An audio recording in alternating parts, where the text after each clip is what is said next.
moderator debat ketiga calon presiden pemilu 2024 Anissa Gasuki dan Aryo Ardi. Terima kasih Herjuno Saputro dan Deswita Dionda. Selamat malam hadirin dan pemirsa. Ya, selamat Anissa. Selamat malam Aryo. Baik hadirin dan pemirsa, sebelum memulai debat ketiga calon presiden pemilu 2024, terdapat sejumlah tata tertib yang harus ditaati baik oleh hadirin yang ada di ruangan maupun yang berada di luar ruangan, dan juga harus ditaati oleh seluruh pasangan calon presiden yang akan berdebat pada malam hari ini. Kita simak tata tertib yang berikut ini. Ketentuan debat tata tertib sebelum debat. Pakaian yang digunakan adalah bebas, sopan, dan rapi. Setiap tamu undangan harus menjaga ketertiban, keamanan, serta kebersihan, dan tidak membawa barang-barang yang dilarang serta dapat membahayakan orang lain di lokasi debat. Yang dapat memasuki area debat hanya nama-nama yang sudah terdaftar dan memiliki undangan debat. Untuk pengantar atau pendamping tamu VIP hanya diperbolehkan mengantar ke area debat. Tim kampanye pasangan calon menempatkan petugas yang dapat menjaga ketertiban dan keamanan selama debat berlangsung. Dalam debat, pendukung tidak diperkenankan membawa bahan kampanye dan alat peraga kampanye kecuali atribut yang melekat di badan. Selama acara debat berlangsung, tamu undangan wajib menjaga ketertiban dan tidak meneriakkan yel-yel atau slogan dan melakukan intimidasi dalam bentuk ucapan maupun tindakan kepada pendukung pasangan calon, moderator, dan panelis. Selama debat berlangsung, handphone atau alat komunikasi dalam kondisi hening dan dilarang mengaktifkan flashlight. Pak Anies Rashid Baswedan.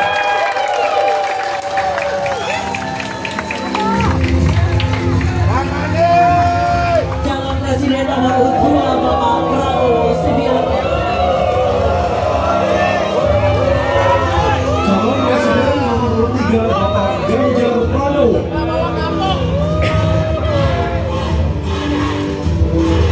Dan langsung saja, harap tenang. Mohon maaf, harap tenang. Dan langsung saja kita mulai debat calon presiden pemilu 2024. Dan pada sesi pertama kita akan mendengarkan visi misi dan program kerja masing-masing calon presiden 2024. Jika pada debat kedua dimulai dari pasangan calon nomor urut 2, maka di debat ketiga kali ini kesempatan pertama akan diberikan kepada calon presiden nomor urut 3, dan para calon presiden bisa menggunakan ada 2 buah mikrofon yang tersedia baik di podium dan juga ada handy mic yang diletakkan di atas podium dan juga boostek yang telah tertempel di podium. Untuk itu kami persilakan calon presiden nomor urut 3 Bapak Ganjar Pranowo menyampaikan visi misi dan program kerja. Kami persilakan Bapak untuk menuju ke podium. Dalam waktu 4 menit dimulai saat Bapak berbicara.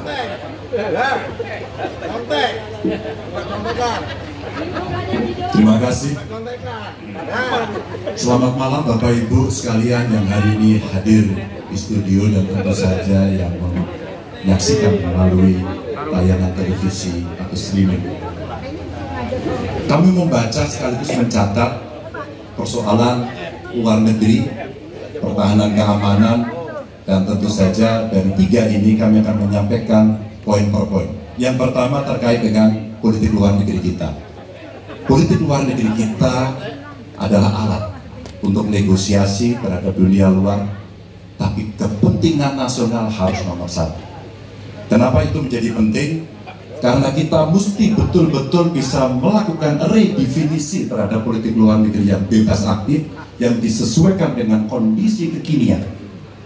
Ini penting karena apa? Karena kita perlu untuk memilih, memilah, dan memprioritaskan yang menjadi kekuatan, keinginan dari bangsa dan negara ini.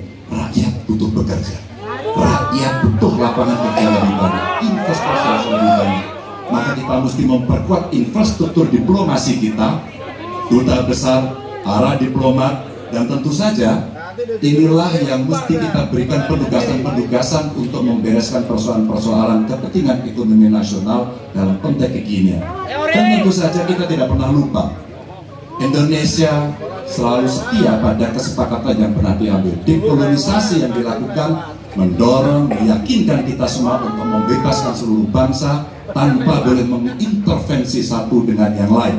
Dan inilah komitmen kita pada kemerdekaan Palestina yang kita dukung terus-menerus. Maka kalaulah kemudian itu kita kerjakan, beberapa problem krisis iklim barangkali akan kita selesaikan dengan membawa pola-pola diplomasi sesuai dengan kekinian yang diperlukan.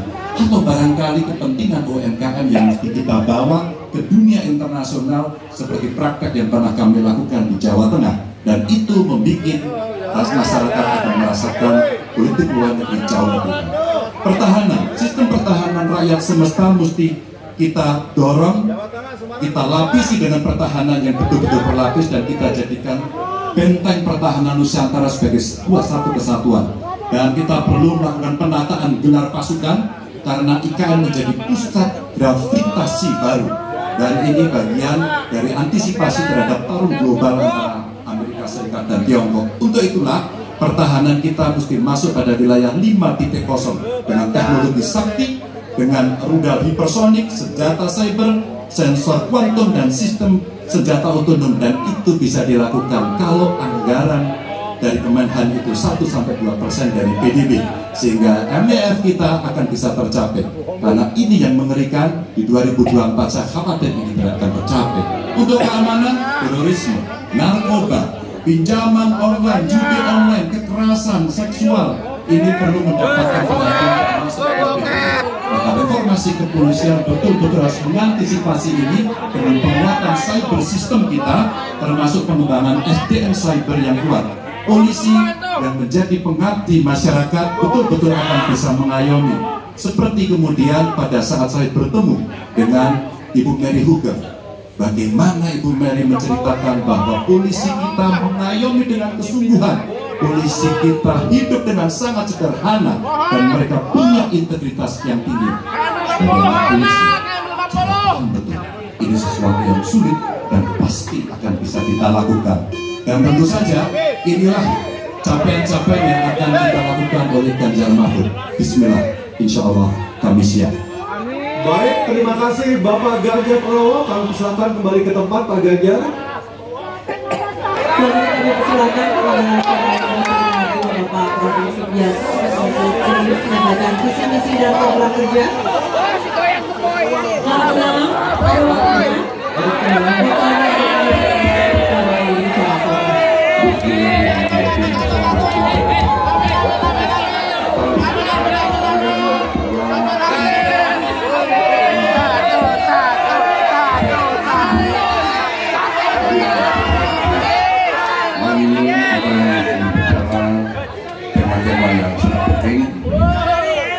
Pertahanan, hubungan internasional, geopolitik, globalisasi, keamanan.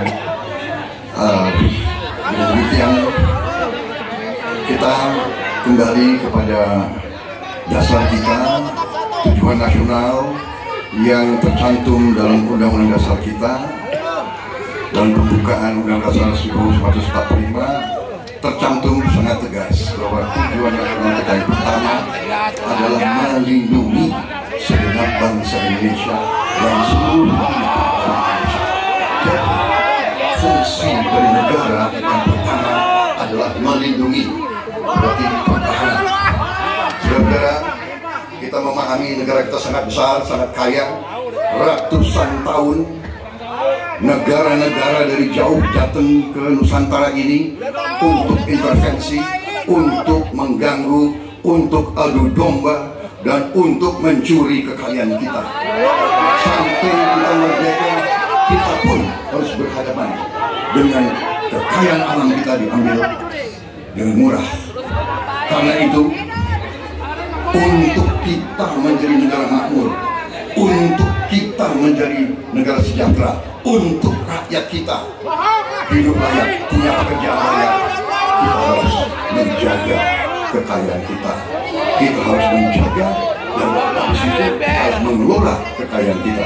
Saudara-saudara sekalian, politik luar negeri kita secara tradisi sejak awal kita merdeka adalah bebas aktif, adalah non-blok, tidak memihak, tidak ikut blok-blok, tidak ikut fakta. Ini akan saya teruskan dengan hubungan baik dengan semua kekuatan.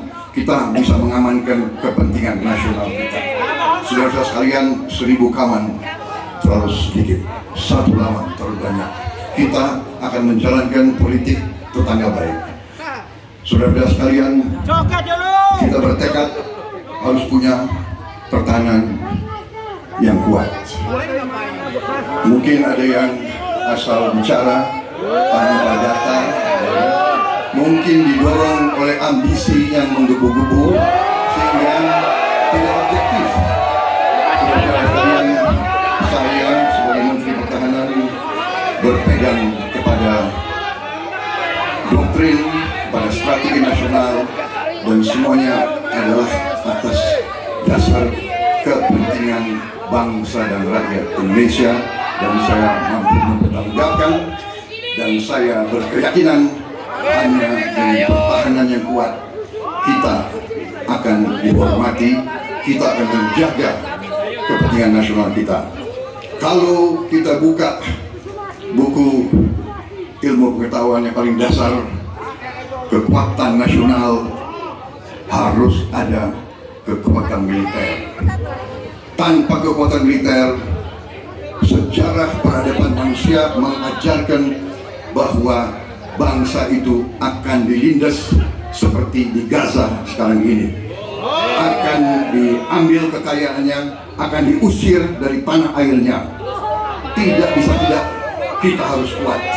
Kita harus kuat. Terima kasih.